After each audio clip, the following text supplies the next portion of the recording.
And it's great to have you join us. I'm Ladi Williams. Let's get the top stories that set your agenda now.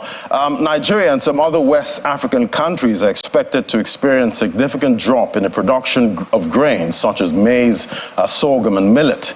According to a West Africa Regional Supply and Market Outlook report by the United Nations Office for the Coordination of Humanitarian Affairs, this decline is anticipated due to climatic challenges, insecurity and rising production costs.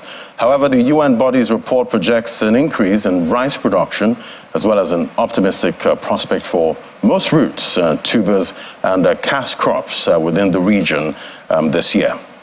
All right, let's get a check on oil prices now. We see there was an uptick, a modest uptick in early Asian trade today, driven by ongoing concerns over disruptions in shipping routes in the Red Sea and escalating tensions in the Middle East. During the early hours of trading day, Brent crude saw a rise of about 26 cents, presenting a 0.4% increase, reaching $76.11 per barrel. Simultaneously, U.S. WTI crude futures saw a 0.3% uptick with a 26-cent increase, reaching $70.64 a barrel. The recent surge in oil prices follows a $2 climb earlier in the week, triggered by attacks on vessels in the Red Sea by Houthi rebels over the weekend and reports of an Iranian warship's arrival on Monday. The situation continues to be closely monitored as geopolitical factors contribute to market dynamics. So a lot of volatility expected in the oil market in this first quarter. To Nigeria now, the Manufacturers Association of Nigeria has projected a tough start for the sector, but expects improvements towards the third quarter of 2024. The Director General of MAN, Mr. Segun Ajayi-Kadir, who made this known, explained that although the new year is expected to be challenging, it still has potential for a subtle recovery. He also mentioned that the prospect will rely heavily on implementing policies and domestic growth through export focus and offensive trade. And civil servants in the nation's capital, Abuja, are asking the federal government to implement policies that will improve the welfare of workers to enable them to increase their productivity level. Some of them made the observation when Channels Television visited some of the ministries at the Federal Secretariat to assess the first working day of the year. They also want the federal government to tackle issues of security headlong to guarantee the safety of lives and properties. Take a listen. The day gradually breaks as civil servants trickle into the Federal Secretariat on the first day at work in the year. The streets are empty, with a few cars parked in front of the Federal Secretariat. Some of the early comers share their thoughts on their expectations for the new year. The president mentioned inflation, which it is for him to know that the real income of civil servants has really plummeted. It is nothing to write home about. This is one area the president should really take note, because if civil servants are not as motivated as they are, I don't think he can get the best out of them. And I don't see how he can push through his very, very serious reform policies that he intends to pursue for Nigeria. When I had that very speech that is going to increase the minimum wage, I was so excited, and perhaps it will give hope to all the civil servants and to put more input to see a positive result. When we look behind, we discover that a lot of people has promised this is what we are going to do for this new year, and they never did. So, for me, my expectation for the year is coming from God. The workers also set an agenda for the federal government. Expectation there again is trying to see how we can raise the employment rate. You can find out that unemployment now is so low, and based on so many obstacles that are there, so many companies folding up for one reason or the other. As we are, nobody knows what is going to happen. Insecurity is the problem. I cannot travel now to Akwa Ibom State, where I come from, because the road is choked up. Not with vehicles, not with anything. Palliative should come. The economic that was down we still expect the government to do something so that the poor people should have what to do, and let our naira be revalued so that the economy can pick up again. Attempts to access some offices were denied by security agents on duty. Nevertheless, the workers are hoping that the federal government will match their promises with action. Now to our first conversation. Well, 2023 has been described as the year of sluggish growth for the Agric sector in Nigeria.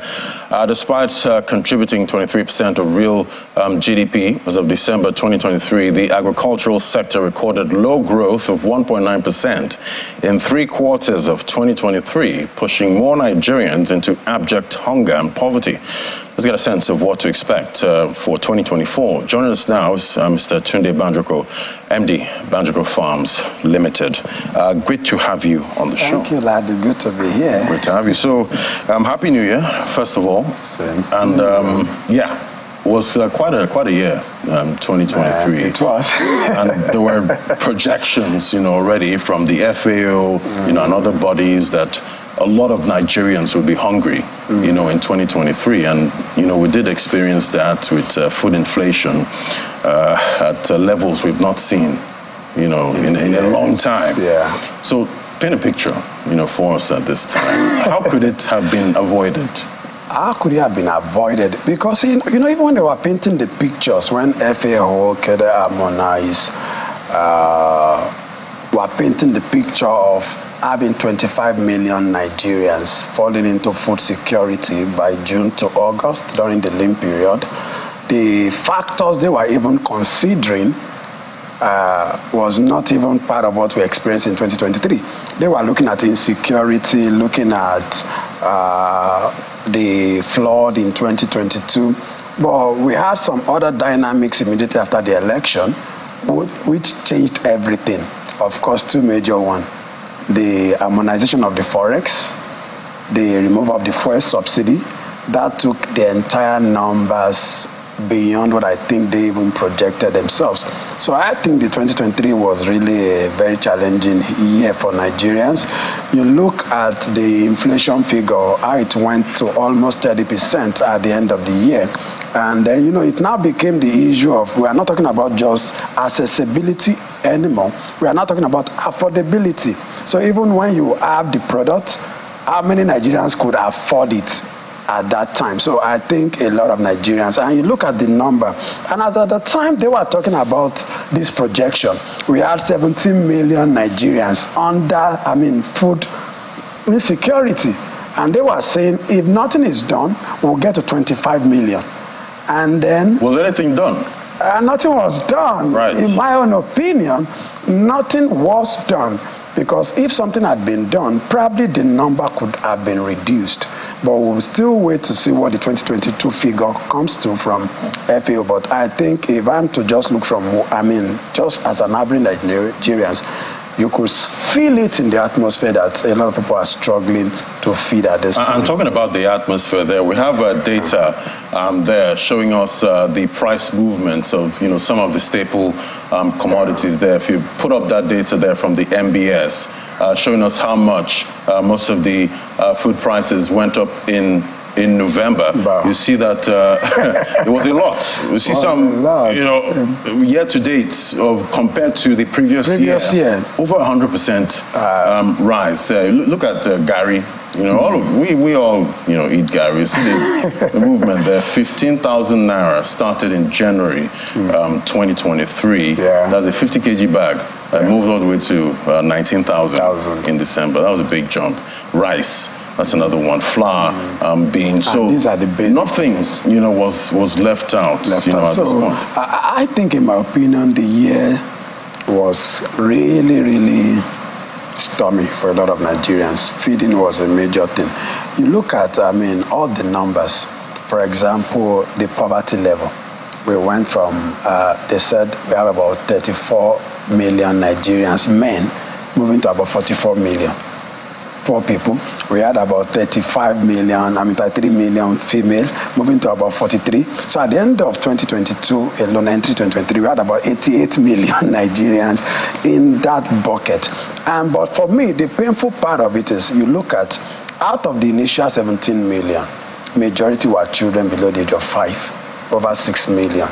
And then, in my own opinion, things could have been done differently, especially 2023 being an election year. It came with a lot of high hopes that I was thinking some promises were made by the president, I think that was in July, about state of emergency, food security, but the body language of the president was very good. It was inspiring. At that time, it was inspiring. It was good. But what came after that was no longer inspiring.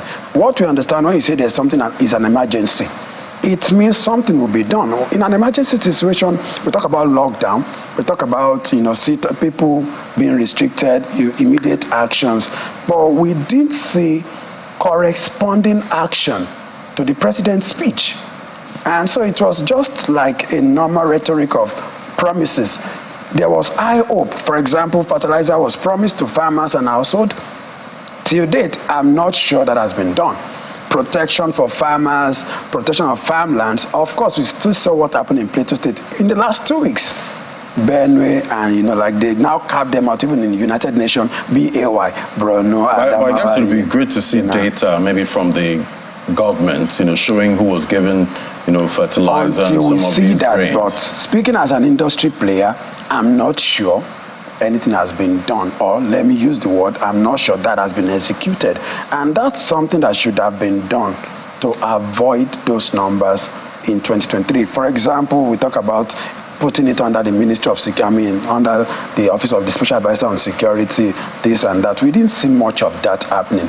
500 hectares to be cultivated, we didn't see that happening. And in 2022 alone, we lost about 676,000 hectares to the flood. Meaning, even when we were still cultivating, we didn't have enough. We lost that, and those are things we should be replacing to see about 2.4 million people displaced, 600 people died in 2022 alone. But those numbers seems not to be making sense to us anymore. I think we've lost sight of the effect of those stuffs on our production, because two things we are battling with, I think, in Nigeria. We are battling with production, we are battling with people having access to this food and being affordable.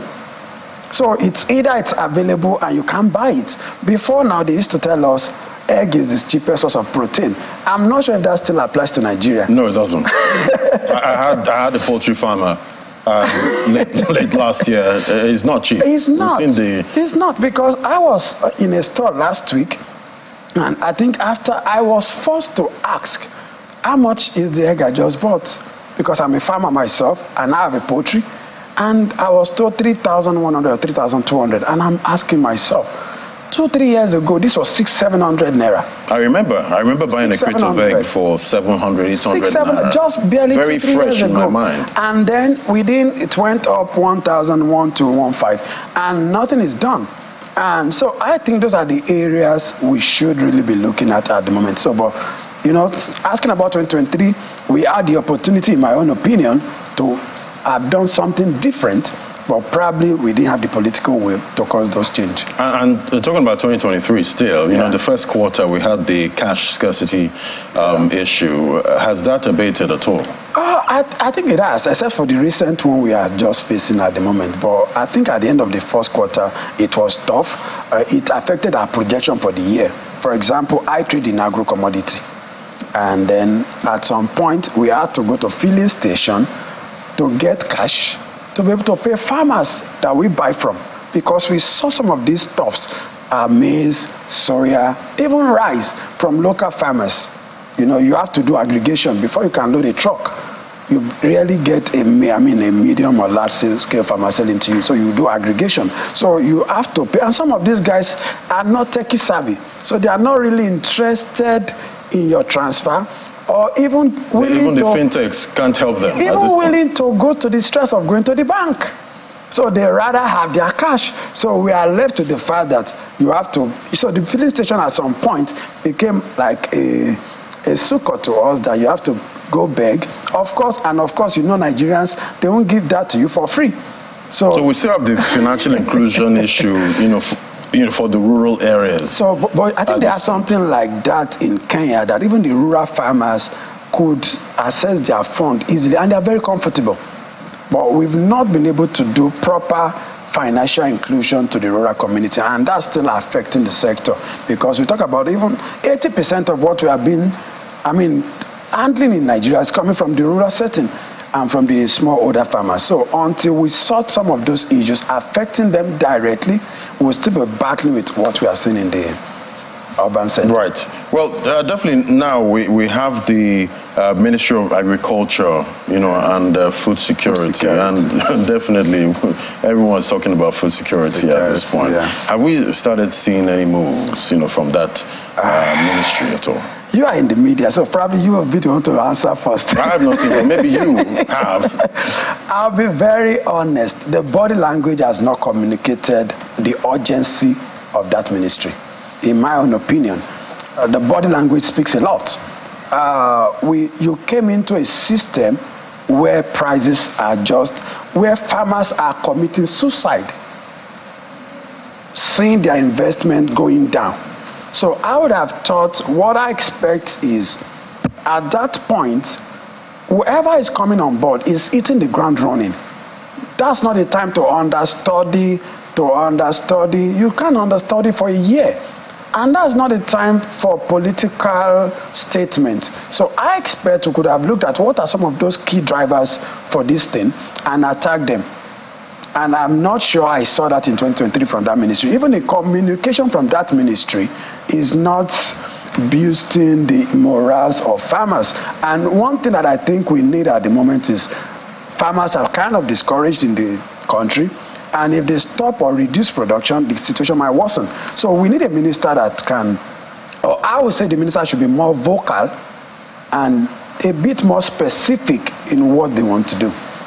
All right, so the year has kicked off already. 2025. Now, definitely, we don't want Nigerians to be hungry. Go through that, in 2024. Yeah. What are you seeing? Looking at the budget for 2024 for Agric, let's narrow down for Agric, 362 billion, about 250 billion going into capital investment, 110 for overhead and salaries and all recurrent expenditure. I would be interested in looking at the breakdown of the capital projects. What we have seen over the years is the fact that the ministry concentrates more on rural development than agriculture.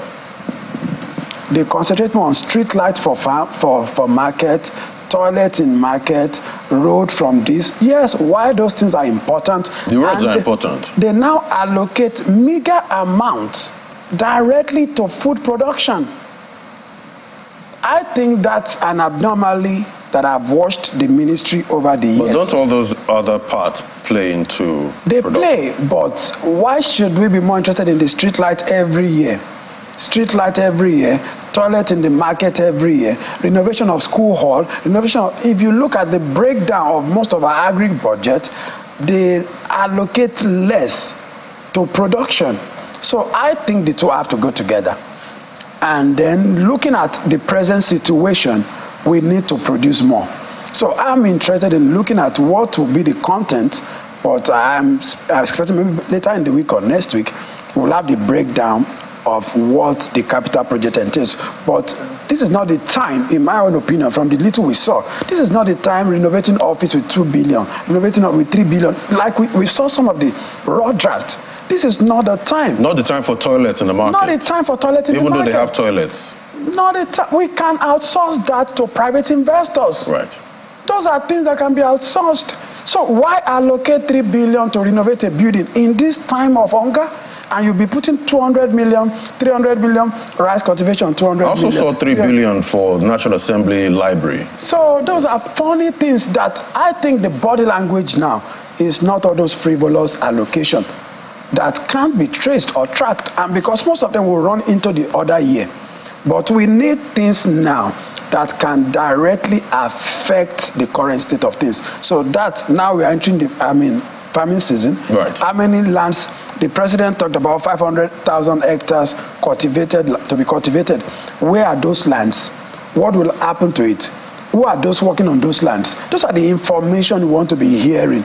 Not toilet, not street light. Right. Like we said, those are important, but like Nigeria said, who street light help? Who street light? That's what they will say. Right, let's look at the November food price watch there from the MBS. We see that the moves were quite high, and also for the staples there, we see that's for inflation. We see food inflation obviously 32.84%. But if you look at the prices of those foods, those commodities themselves, then definitely, we're in the first quarter, at this time, do you see some kind of hope that these prices will come down? Of course, there's something called cause and effect. Right. So if the cause of a thing has not been addressed, you still probably have the same effect. Right. So until we start addressing those causes, then we'll start seeing the changes. And I believe, in my own opinion, it's very possible if we pay attention to it. So I believe it's possible, even from the first quarter. Looking at what are some of those basic things. Look, during the festive period, the president did something that for those who want to travel, 50% discount. On that subsidy, you remove from the normal petrol subsidy. That's a subsidy for people to be able to travel. Right. And a lot of people benefited from what we saw.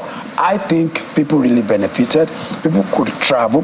The same thing is what I think should be applied into the agriculture sector now. Exactly. So much to unpack. So if that can be done, for example, you look at how much does it cost to bring a truck from maybe the north to the south.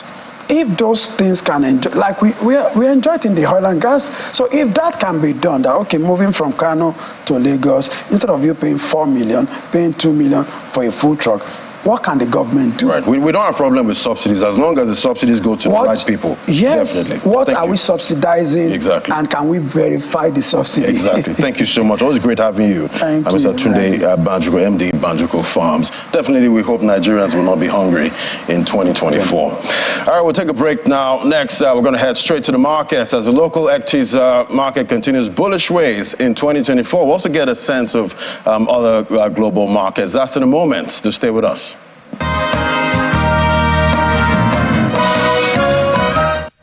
All right, so some markets are kicking off quite strong in 2024. The NGX hitting new highs. We have Willie Bong now with the details with other markets. So I guess it's second trading day highs of the year, and we're already seeing phenomenal stuff going on at the NGX. 76,000 at intraday. That's a new high. Yesterday we hit 75, and I'm thinking we're going to probably hit 80K very soon. I love bullish markets, but at the same time, I don't like bullish markets because that's where investors get really confused, especially when you're not invested and when you've not made any profit in a bullish market. They'll be wondering, where was the good entry point? Where is the entry? Where is the entry into the market? But definitely just doing your research and just waiting for the pullback, you definitely find that Do your own research. So we'll just kick off with markets. Major equities in Africa where sentiments were mostly negative at intraday, except in Nigeria. We see the NGX trading in positive territory, up 0.89%. Probably wondering what's that currently, but it's at 76,663 points.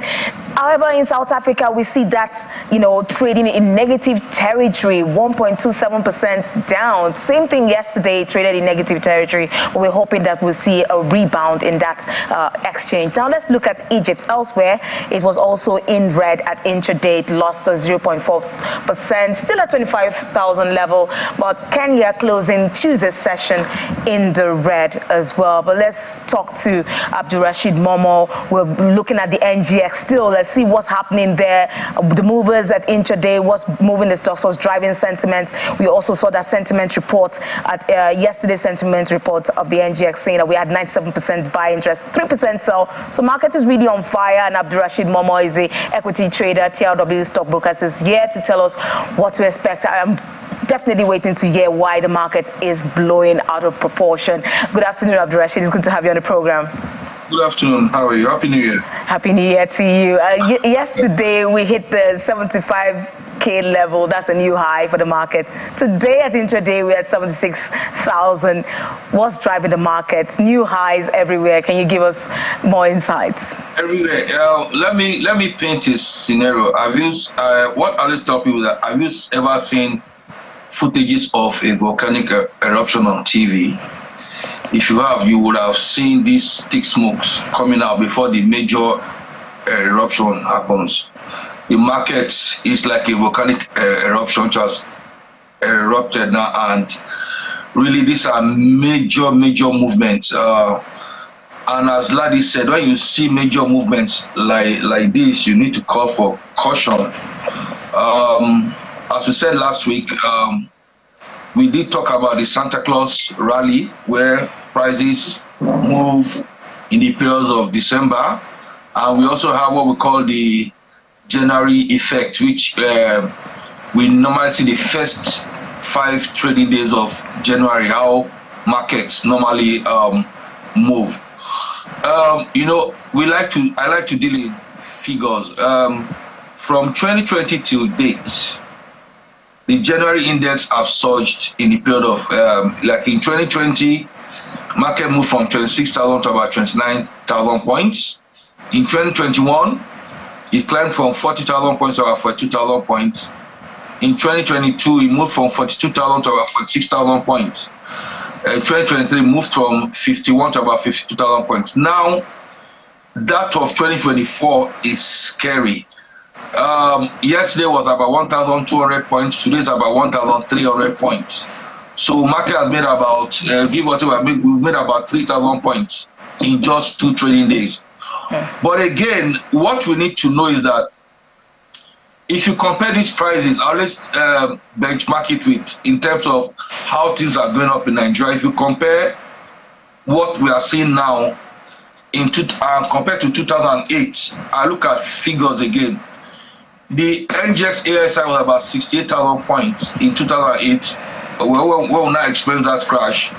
And from then, we saw it breaking all that high last year.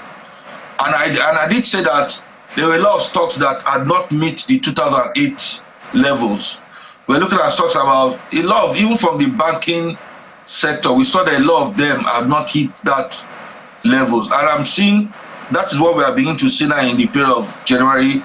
Stocks like Access Bank is getting close to about 25 naira.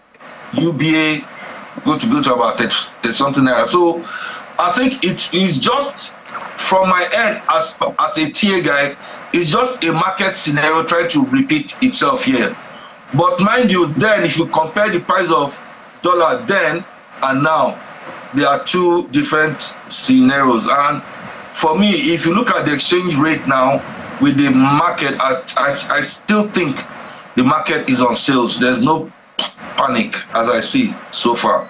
Yeah, we're going to see some corrections, but the pricing I'm seeing here are still very okay. It's just the rate at which, the momentum at which market moves, it's what is scary for now. Definitely, we did see those highs for stocks. Could you just, let's a quick look at some of the stocks that hit new highs yesterday. Very quickly, just tell us what to expect for the close today, Abdurrashid. Okay, as at yesterday, we saw Abe holding Airtel Africa, ICO, Dark Communication, Fidelity, Ikeja Hotel, Infinity, Multiverse. Then in terms of the indexes, we had the NGX 30, 50, NGX CG, NGX Insurance, NGX Lotus, NGX Mainboard. Virtually all the NGX were up. Then the normal NGX ASI. Then we had PZ, Transcorp, and UPDC rate. As we speak now, all the same stocks are hitting new highs as we speak. In fact, we have seen, as at end of 2020, we are going to see a lot of, companies hitting new highs. That means before we know, we are going to the next analysis we are going to be seeing stocks that have now broken their 2008 highs, or they are getting there. Access Bank is already getting there already. It's about 24 plus, it's going to get to about 25 plus. A lot of them. The market, there's no, as I speak to you, all the indexes are in green. No red. All the indexes are in green as to speak now. Should we be scared? Should we be scared? Should we be scared about this? Don't be scared. There's bound to be correction, but in the long term, no. I don't think so. Okay. We have better financials now than what we had in 2008. Okay. Understand? So, yeah, there's going to be correction, but it's not going to. I don't see in quotes any crash. There's no crash. Okay, that's great to know. Thank you so much, Mr. Abdulrasheed Momo, equity trader, TRW Stockbrokers, for breaking it down for us. And we look forward to a positive, very green close today. And I look forward to reporting that. Thank you. So let's look at other markets now, especially in the Middle East. Let's see how they performed at intraday. We've seen them trading mostly in negative territory as well, same as, other parts of Africa, major equities in Africa. We see Abu Dhabi up 1.3% is the lone gainer in that region, and we see Dubai down at intraday. Still within the region, we see Saudi Arabia trading in negative territory, 0.36% down, and the Qatari index down massively, 3.02%. Some big hit for that exchange. We'll hope it recovers very quickly. Now let's quickly look at the Asia Pacific market. It fell today with stocks in South Korea and Taiwan leading declines as major tech firms, including chip makers, came under pressure after Barclays downgraded Apple. Apple shares dropped 4% on Tuesday after Barclays cut off iPhones makers' rating to underweight and trimmed its price target to $160 from $161. Now, Apple suppliers in major Asia markets fell, and this weighed down the indexes in Taiwan. We see South Korea's Kospi, we see down massively down 2.34% at 2,607 points. We also see most technology and chip stocks, including Samsung Electronics, LG Corporation, and SK Hynix, also falling 3% each. Let's look at Australia. That market also fell massively, 1.37%, is at 7,523 points. Shanghai also in the green, fortunately, 0.17%. But Japan's market is still closed. Hong Kong Seng Index, it fell 0.85% because the market is still closed. We see that Japan's airline flights collided, that was yesterday, with the Coast Guard aircraft at Tokyo's Haneda Airport on Tuesday, and that caused about 5 deaths. And the Coast Guard aircraft was heading to Niigata Prefecture to provide relief for the recent earthquake that hit Japan on New Year's Day, and that's according to the initial reports that we're getting. And the market is going to be closed until tomorrow, January the 4th. We'll see how that works out and what progress they get from the relief materials they're sending to those that have been the victims of this crisis. Now let's look at U.S. markets. Stock futures slipped overnight in overnight trading. The Nasdaq Composite recorded its worst session since October. Now, futures tied to the Dow Jones was, however, in the green, 0.07%, made a quick recovery, up slightly at intraday. Now we're seeing the S&P 500 and the Nasdaq futures down 0.57% and 1.63% each. Now stocks started the new calendar. We're seeing it on a sour note, with S&P falling 0.6% and the 30 stock Dow finishing less than 0.1% higher in regular trading. But let's check out how yesterday's performance closed with our correspondent, Maria Bird. 2024 starting off rough for the U.S. stock market, and the first day of trading showed a downward trend for the S&P 500 and the NASDAQ. But the Dow Jones was up just above flatline at 0.07%. The S&P 500 was down at 0.57%, and the heavy tech NASDAQ was down at 1.63%. Many investors are attributing this to Barclays analyst rating of Apple being downgraded. This has caused tech stocks to show a downward trend for the first day of the year on Tuesday, January the 2nd, the first trading day. Many investors continue to watch to see what this will mean for the days and weeks ahead after closing on one of the highest years yet. This is clear that 2023 shows some progress for the U.S. stock market, but 2024 has much to look forward to.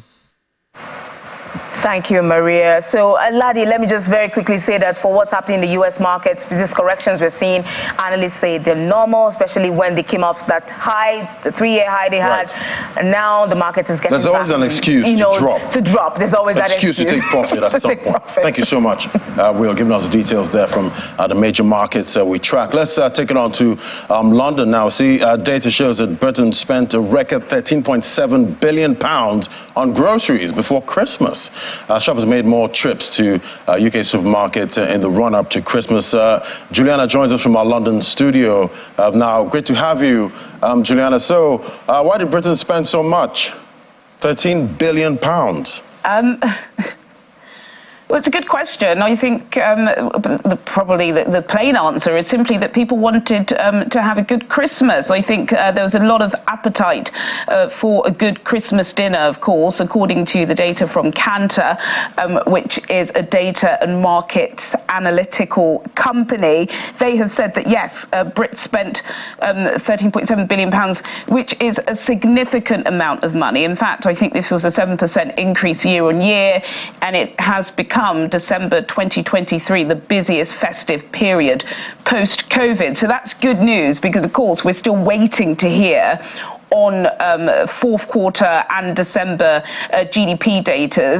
So it does, all of this data at the moment does indicate that perhaps Britain performed exceptionally well. Now, if we want to dig a little deeper, then of course we should reflect back on the conversation we were having yesterday, Laddie, and more data we received from the British Retail Consortium showing that month on month grocery price inflation eased between November. I think it dropped to about 6.7%, and it was incredibly competitive last month because of the cost of living crisis and the fact that the Chancellor of the Exchequer, Jeremy Hunt, earlier in the year hauled all of the grocery bosses and started saying, look, once you are seeing prices drop at a wholesale level, it does need to start trickling down as a matter of law. And we saw that. So it was very competitive. The big four kind of lost out to some of the discount retailers like Lidl and Aldi. However, I think Sainsbury's was the best performer overall. Friday, December the 22nd, the busiest shopping day of the year. I believe about 25 million transactions took place at grocery checkout tills on their own. So yeah, really, really busy. I've got to say, part of that 13 billion does belong to me because I did spend a little bit over Christmas, Laddie, to enjoy a very nice Christmas dinner. But I'm happy you didn't add the kilos, though, even though you spent so much, still look quite trim. But we see UK use of gas and coal for electricity is hit the lowest since 1957, according to figures. What's driving that? Yeah, this is pretty interesting, actually, and this data has been released by Carbon Brief, which is an industry journal. They've been quoted in The Guardian, and basically I think this is really part of a much wider scheme by the British government to try and stop the use of fossil fuels, especially when it comes to generating electricity. So according to them, last year, gas power plants produced just 31% of the country's electricity, and coal was used by just 1%. So just 1% of electricity was generated by coal. That's really, really important, and does go to show that perhaps Britain is still going to be one of, the world's pioneers when it comes to renewable energy. I know last year as well, we seem to have imported lots from France and Netherlands when it comes to renewable energy, and there are so many plans to expand the use of offshore farms and put significant investment into renewable projects across the country. So yeah, this is quite a good win for Rishi Sunak, who is slightly different from Boris Johnson, of course, in many ways. But I think one of the criticisms that there has been in the transition from a Johnson government to a Sunak government is that Boris Johnson was certainly more green, and it does appear as if Rishi Sunak has kind of pushed back on lots of the green pledges that Boris Johnson made, one of them being the fact that we were supposed to ban diesel and petrol petrol cars in 2030, and of course drilling for more oil in the North Sea. So yes, he's pushed back on many things, but it's all in the data, and the data does show that we are decreasing our use on harmful fossil fuels, and we're pushing to more renewable energy, which is of course only going to be a good thing. Right. So how's the second day of trading looking in the UK?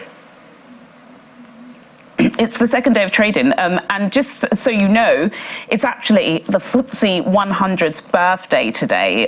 40 years ago, the FTSE 100 was born, and it became, of course, one of the most successful stock indexes in the world, as particularly on the London Stock Exchange. It took over the FT30, and I believe there are only about 15 companies, namely Rio Tinto, Shell and BP, that are still trading on the FTSE. I had a look just before I got into the studio at some of the companies that were trading back in 1983. I'll share it with you offline, laddie. You'll be quite shocked to see just how the world changes so quickly. But alas, as we know, people do cry on their birthdays, and it does appear as if the FTSE is crying in the red at intraday, because the all shares down. It's down 0.38%. The FTSE 100 down 0.34%, and the FTSE 250, the domestic market, that's down by 0.78%. In the currencies, the British pound is trading up against the US dollar by 0.04%, up against the euro by 0.11%, and up against the Japanese yen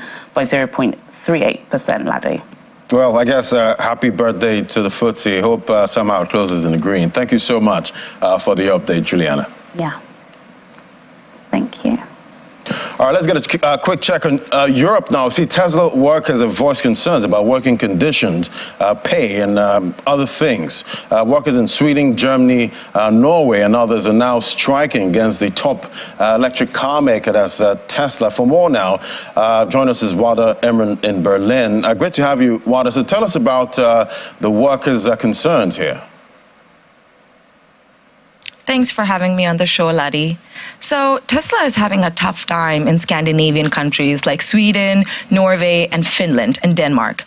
This is because Tesla refuses to sign a workers' agreement which could set a minimum wage for employees. This whole disagreement started actually in October 2023 and has been bubbling in the background for a while now.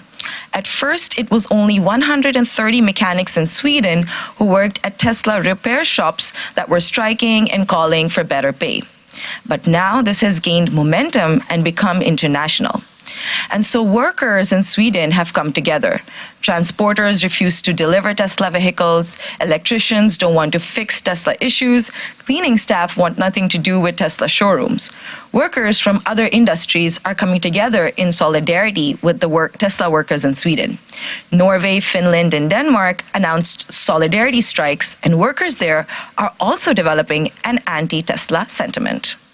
I've been watching our Tesla stock closely. Let's turn to the markets now. How are they looking in Europe? Well, so everything I've told you up until now was more Sweden-focused, and we'll talk about labor concerns in Germany in a second. But one thing that is mutual in both these countries is the presence of strong unions.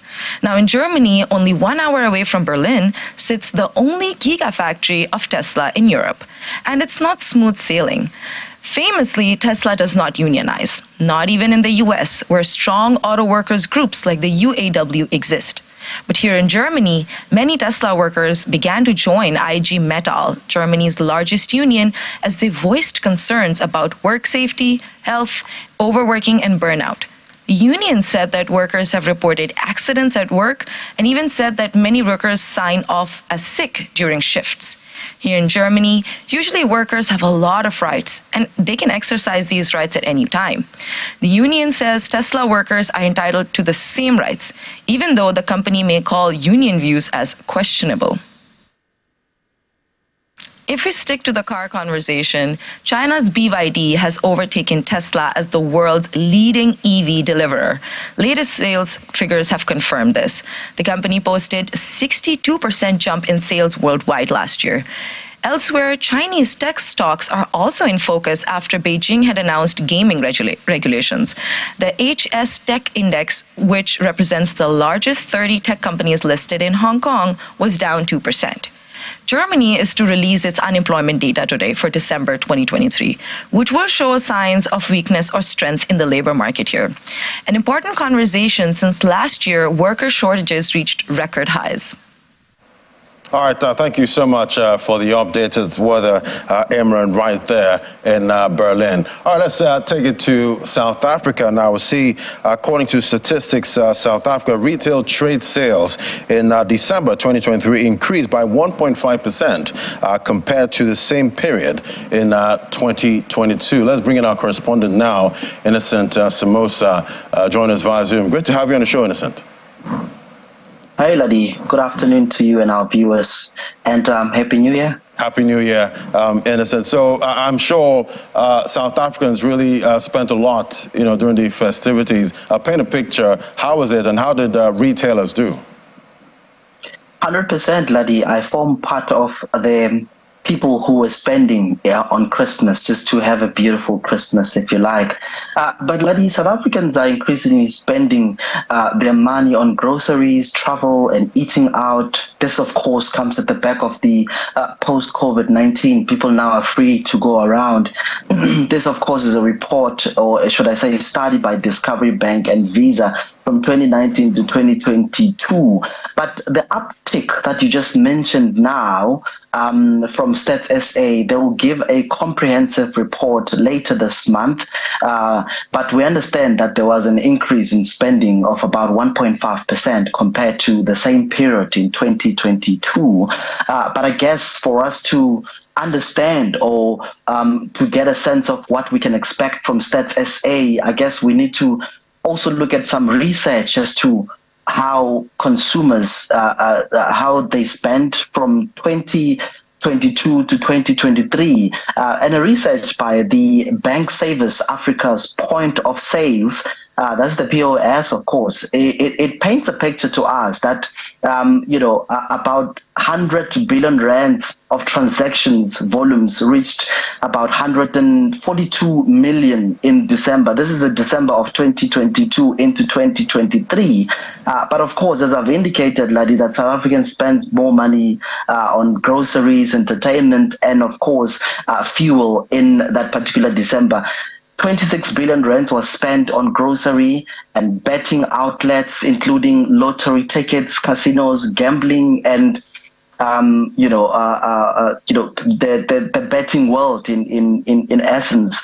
Around 11.7 billion rands was spent, and of course for service stations, Ladi, 9.2 billion rands was also spent. This is in 2022 to into 2023, that December, and non-financial institutions about 3.5 billion rands, family clothing stores about 3.1 billion rands. So that just goes to show that people, Ladi, will do anything to essentially be happy. You would know that the unemployment rate in the country is not really encouraging. The numbers are simply not looking good. But one wonders where people get the money to essentially go and spend. That just goes to show that people would essentially do anything, Ladi, to spend their Christmas with their loved ones. But we're expecting that update from Stats SA later this month to give us a comprehensive, update as to how the retail spent and how they made their profits, if there are any dividends that were made. But I suppose there are lots of dividends given the increase of that percentage point. Right. I also guess as people get poorer, at the end of the day, some people spend more on gambling, trying to gamble their way out of poverty, like you did mention there. But definitely we're hoping 2024 is much better. Thank you so much, Innocent Samosa, our correspondent right there in South Africa. Thank you. Thank you so much, colleague. All right, now let's head on to the crypto market. Now let's take a look at some headlines. You see, Kathy Wood's ARK Invest has extended sell pressure there. They're selling Coinbase, Robinhood shares at this point. We wonder why they're floating. Is it because they spot Bitcoin ETF? But we know she's a big proponent of Bitcoin. She has a lot of Bitcoin. That's talking about the ARK Invest management there. They have a lot of Bitcoin. And we see Radiant Capital has suspended operations on Arbitrum following following a $4.5 million exploit. We know the crypto market a lot of these projects get hacked most of the time.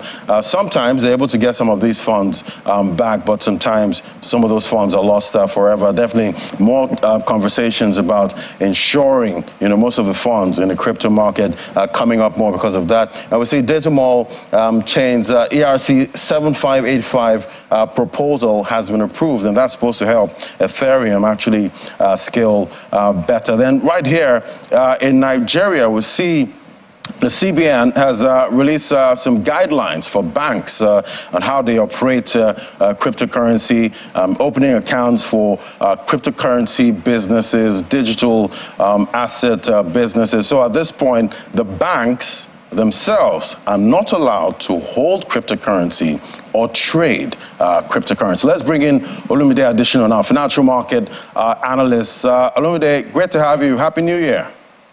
Yeah, same to you, Ladi. Yeah, so I guess now, when banks were not allowed to carry out crypto transactions, some accounts were flagged.